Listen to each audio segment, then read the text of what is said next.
Greetings and peace. I hope you and yours are doing well today, wherever you might be watching this from. And I hope you're all having a wonderful month of May 2023 as it brings much peace and happiness for the new season ahead.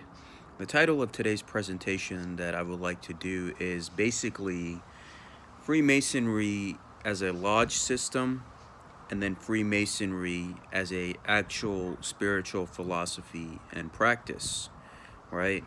Now, we know Freemasonry is not a religion, and a disclaimer before I speak is that I represent myself only, and I do not represent any Grand Lodge statements or opinions. Just me, myself, and I as a free man under free speech. So we look at the teachings of Freemasonry, which is to make good men better. And it is the brotherhood of man under the fatherhood of God, as we see in the Holy Bible, Psalms 133, and in the Holy Quran, Surah 49, verse 10, that it's about the believers becoming this one brotherhood and coming together in unity for the sake of God, for the sake of unity, for the sake of peace, happiness, prosperity. Now, you have the lodge system and Grand Lodge system in America and throughout the world, but I'll mainly focus on the U.S. And you have this concept of everything kind of becoming corporatized to a certain extent, where you're just you do join, you attend the meetings, right? And then you go through this system where at the end you're not really learning anything once you get the degrees and you go through the entire process.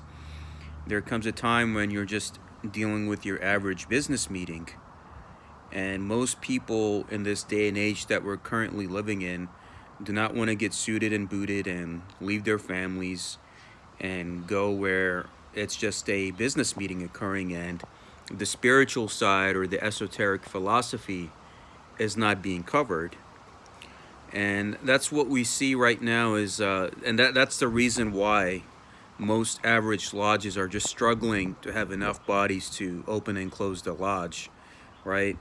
But you got to focus on the esoterics and the philosophy of why our world is suffering and why are we still fighting over race, religion, gender, like these petty things, while we should be coming together and helping mankind for the sake of God, for the sake of truth, faith, hope, charity, the principles of Freemasonry. But then we go into the lodge system, and you do have people at the lodge and the Grand Lodge level, good people who get screwed over, who've done nothing but good service, but because of the politics and because of things that should not be in the fraternity in the first place, they kind of get swept under the rug, which is not fair to them. And of course, there are elements of prejudice, you'll have elements of racism, but thankfully, with the work that I've done and countless other brothers that have done, we are moving in the positive direction where there's more inclusiveness. And little by little, the recognition between Prince Hall and their state counterparts is even occurring in the South. And at this rate, at the acceleration that it's going, I believe in my lifetime, I will see that map fully complete of Prince Hall and the state Grand Lodges fully recognizing each other. So we're basically at two crossroads, and we all have to make an effort where one brother builds a bridge from the other side, you build a bridge from this side, and you meet each other in the middle. And it's not about just contacting somebody when they owe dues. And see, that's where the lodge system kind of gets left behind, and nobody wants to bother going to it anymore because of you're dealing with a system when it only checks up on you when they need dues or when they need something from you. That's not what Freemasonry is. Freemasonry is, hey brother, are you okay? Is there anything I could do for you or your family? Tell them about your family, get to learn about theirs. And the beauty of this fraternity and this organization, when you look at philosophers and revolutionaries and leaders, kingmakers, country makers, who were Freemasons, who shaped the modern world. And I think it's we're not doing those people any justice, those that came before us, when you're told that you're going to walk the same path as those who came before you. We're not doing those people any justice in the modern era, where the philosophies of Freemasonry, in a world where it's very badly needed and we're not out there doing the work that we need to do. So I think we all need to come together and see, okay, the lodge system is just a version of corporatized business meetings. Okay, it's fine, you join and you become a part of it, and then you go through the degrees and all that stuff. But then there comes a time where everything becomes stagnant. It becomes stagnant, and then you look at the teachings and the philosophies, and okay, how do I get closer to God? How do I become a better person? How can I contribute to the community around me? How can I make a difference with my own talents, skills, vocation to the world and the neighborhood and the community and the people around me? Because 90% of your time, even if you do attend the meetings, it's outside of the lodge. So with me, you could see I'm not wearing any rings, hats, shirts. So how I exemplify myself as a Freemason is through my character, where you make the other people wonder as an exemplar, like, who is this person? Let me sit down and get to know them. So it's not about wearing the bling, but it's about representing yourself with the proper etiquette. And that's the philosophy of Freemasonry, right? The middle chamber, the 7 liberal arts, coming from darkness to light, you thinking about your mortality and death. And in Islam, we have this belief that you have the angel of death, Azrael, that visits you 5 times a day. And he can only take your soul when he's commanded by God Almighty, when he's been given that command to do so. So if people realized their mortality, why are we here, what do we need to do, then I think the world will be a better place. But you have the lodge and the Grand Lodge system, which is not doing any of that. It's not giving the brothers any education or any philosophical value outside of the lodge. It's giving the 33rd or these honorary degrees to people who don't deserve them, but people that were friends with the higher-ups, right? Just like how you go in any organization and people that brown-nose their way to the top, they climb the corporate ladder, while those that struggled with their blood, sweat, and tears, they really don't get nothing if they don't know anybody. And that's exactly what it is. And so that's why most people who have a conscience, or who are basically fighters of justice and who see truth, light, justice, and happiness, they might attend a couple meetings here and there, but when they get a gist of it all, like, okay, you know what, it's nice and all, I'll pay my dues to maintain the membership, but at the end, it's not really doing much for me. And during times of need, I have seen where when you need something, they'll tell you when you need something, let us know, but it's mostly you're on your own. So that philosophical value of being there for each other, especially now in this age of the internet, there's so many podcasts, books, lectures, even by Freemasons. Besides myself, there's countless others out on the social media platforms giving so much Masonic education for free, without any incentive or motive or scent whatsoever. And that's the philosophy of us coming together in this world, regardless of race, regardless of religion, and knowing, with the time that I've been given on this earth, what can I do to help not only myself, my family, but mankind and the world around me. That's when you know you'll made a true difference. And that's exactly the path that we're on. This is the path, my brothers and sisters, that we're on. We're on this path, and we have to do the right thing. And I see so much chaos in this world, and I think with an organization like ours that exists on this world in a global level, why is there still so much suffering? Why is there so much suffering? And I wish I could do something about it. And I know myself, I can't fight the whole world and I can't solve all of the world's problems, but I think if we all do our individual part in our own individual communities, then we can make a big difference.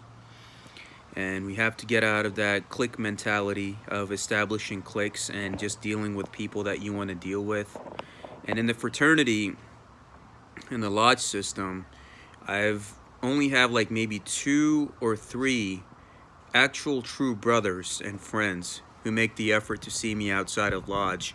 You know how like you have people who just will see you in lodge because they have no other choice, but outside of that lodge, because of who you are and your background, they will never give you the time of the day. They will never invite you to their neighborhoods.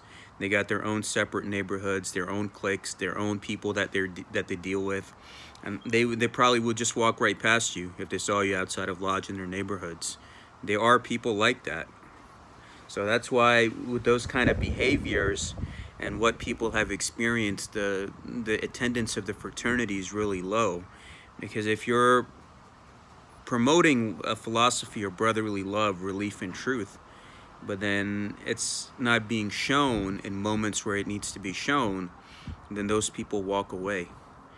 And I believe, honestly, that the philosophy of practicing, again, it's not a religion, but it's a spiritual philosophy, as Freemasonry teaches you the unity of mankind, the brotherhood of man under the fatherhood of God.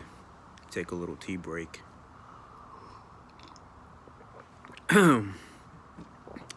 So basically, instead of dealing with the lodge or grand lodge system, you have this philosophy where you can implement that in your everyday life. Am I a good human being? Am I thinking better? Am I knowing better? And I'm doing better? Am I treating everyone with faith, kindness, tranquility, peace, charity, hope, regardless of their race or religion, or if they can benefit me or not? That is what the true Freemason does. And so many good people out here already possess that quality, even without being Masons, just following that philosophy. And again, you're first made a Mason in your heart. If you never had it in your heart in the first place, then regardless of the degrees or the titles or your position, you were never truly initiated. Some initiatic paths are like that. Even in Sufism, that you can put gold on a donkey, but if the donkey is not fully there with his heart, it's not going to mean anything, right? So you got to be truly about it from the heart and without any personal incentive or motive for your own. And just try to do the right thing, because none of us are getting out of here alive. So your true life's wealth is what good did you do for yourself and others. Everything else comes and goes. When you die, they'll cry for you. And eventually your job, your organization, your family, your spouse, everything eventually moves on. The show keeps going and the world keeps on spinning without us. So with the philosophy aspect, that's how we must live our lives, is truth, peace, harmony. I know I keep reiterating these things, but I'm stressing it because we are in the age of chaos. And why is humanity facing karma and consequences right now? Because we refuse to get our acts together. There are still elements of prejudice, racism, not treating somebody because they're not part of your clique or they're not from the same social class as you, right? And we need to get out of that concept. We need to become one human family. And we need to, basically from the philosophical aspect, take these lessons and implement that in our lives, those lessons, those tools, and implement all of those things in our lives. We really need to do that. And I believe with the world, with the way the world is going, especially this new generation that we're dealing with, if there's already an issue in the lodge and the Grand Lodge system where they're not getting enough members, what's going to happen 5 years from now, 10 years from now, 20 years from now? You're already dealing with a generation that doesn't want to deal with anybody, right? They got enough going on their own with their work, with their finances, other stresses in life. And home is the only peace and comfort that they have, where they can play video games or be on social media or do other like-minded things. And today's generation is very spiritually adept. So anywhere where they see any kind of nonsense going on, or people refusing to change their ways or only sticking with their own and dealing with their own, they're not going to tolerate that. They're going to walk away real fast. So what I'm sharing in my videos and presentations and messages is not for my benefit. I'm not gaining anything out of it. It's for the benefit of humanity and for the benefit of the brotherhood, if the leadership takes heed to what I am saying. So that's why I believe Freemasonry in the long run, especially when we head towards a virtual AI world, is going to be more beneficial as a practicing philosophy in terms of the messages that it teaches about God, about brotherhood, about equality, about helping those that cannot help you or help themselves, defending the weak, fighting evil, fighting injustice, and speaking up where nobody has a voice to speak up. Those are the actions of a true Freemason from a philosophical point of view. And to fight hatred and prejudice and bigotry and oppression wherever one might come across it. And that's the philosophical powerhouse that what Freemasonry really is, and how it's shaped the modern world to be what it is.